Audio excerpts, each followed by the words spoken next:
Hi, you guys. I'm Phil Town from Rule 1 Investing. Today, I want to talk to you about how would you invest if you live outside of the United States? What do you need to know? And where should you put your money?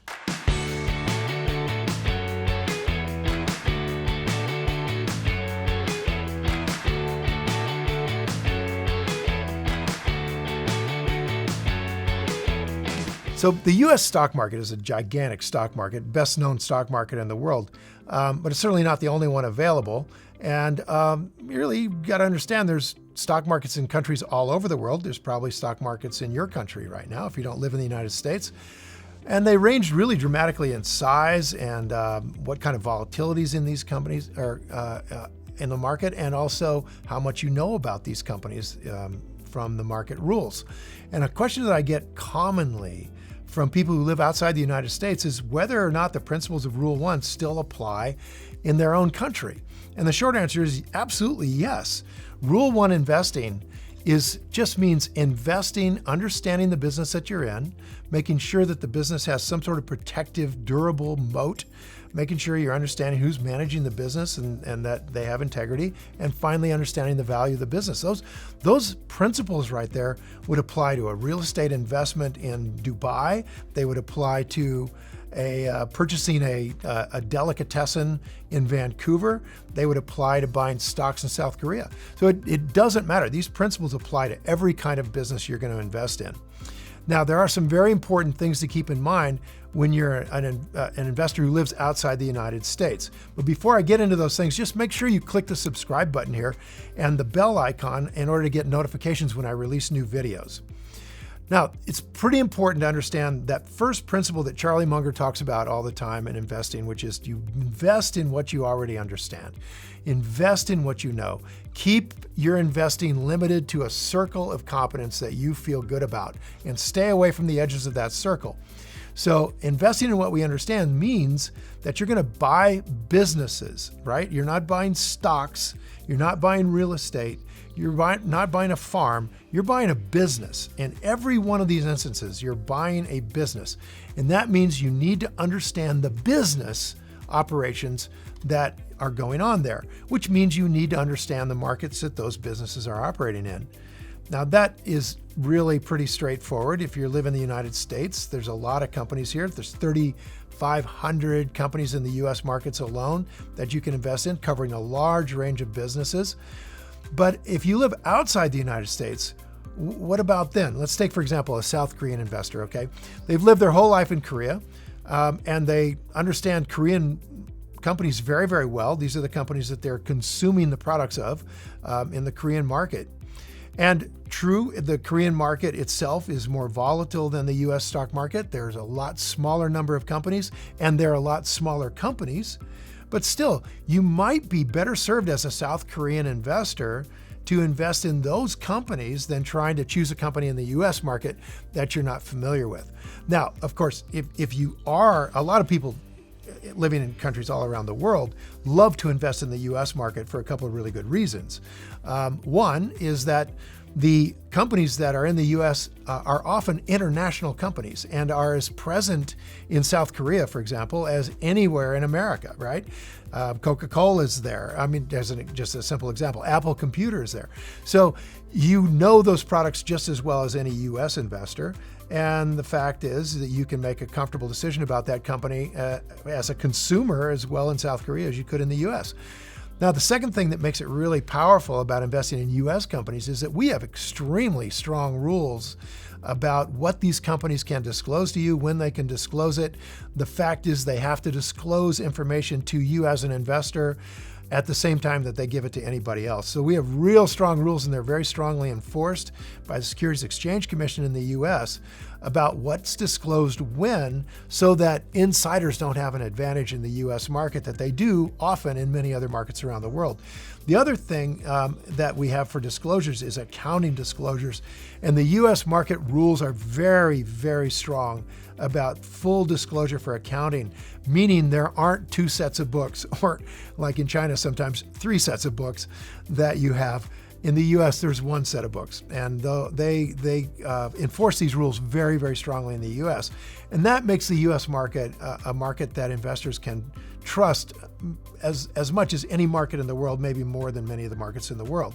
By the way, there's a really good guide that we put together. It's 3 steps to investing with your values that are going to help you identify companies that you understand so you can invest with confidence wherever you are. So just click the button on the screen there to get that thing downloaded.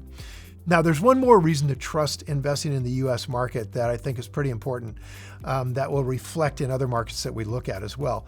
And that is that the U.S. market is a market within the world's most stable democracy and the largest consumer market in the world. In other words, the mechanisms that go to allow you to trust what you see in terms of the facts about a company, the information that's being released about a company, depend in large part on the quality of the government that's out there, the rules that are being followed. And the U.S. market is very, very well policed by the Securities Exchange Commission and this 200-year-old body of government rules and regulations. So if a company is going to be successful and have a lot of information out there about it, such that it can become public, it's likely to have more information that can be trusted in the by registering in the U.S. market than, let's say, any other market in the world.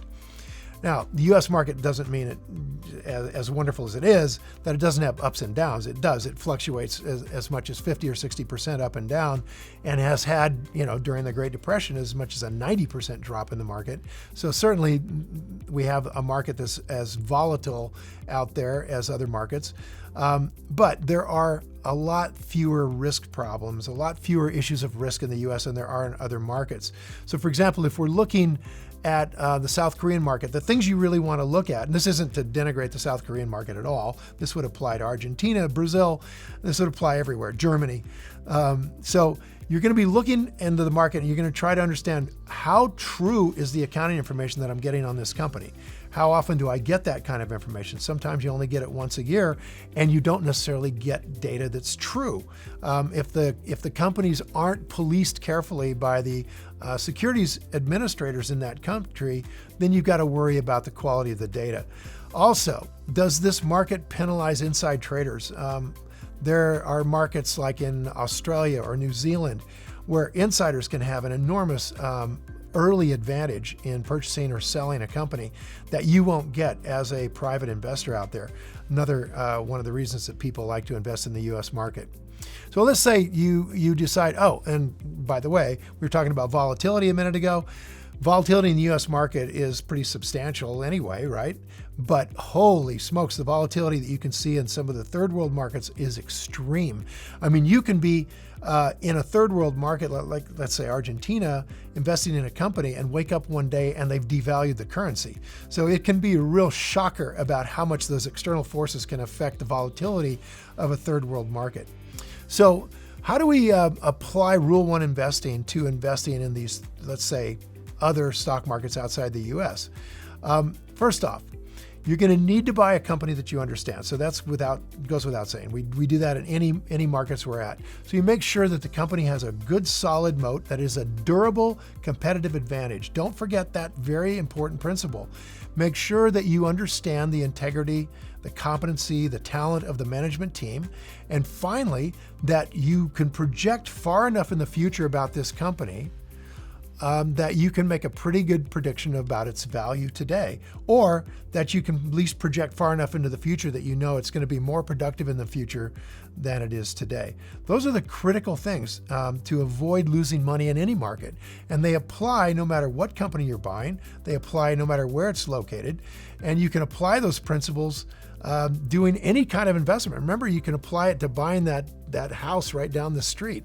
If you're living in Rio de Janeiro, looking at that house, apply these basic principles to it. Remember, rule number 1 is don't lose money. Always follow rule number 1. Investing in markets outside the U.S.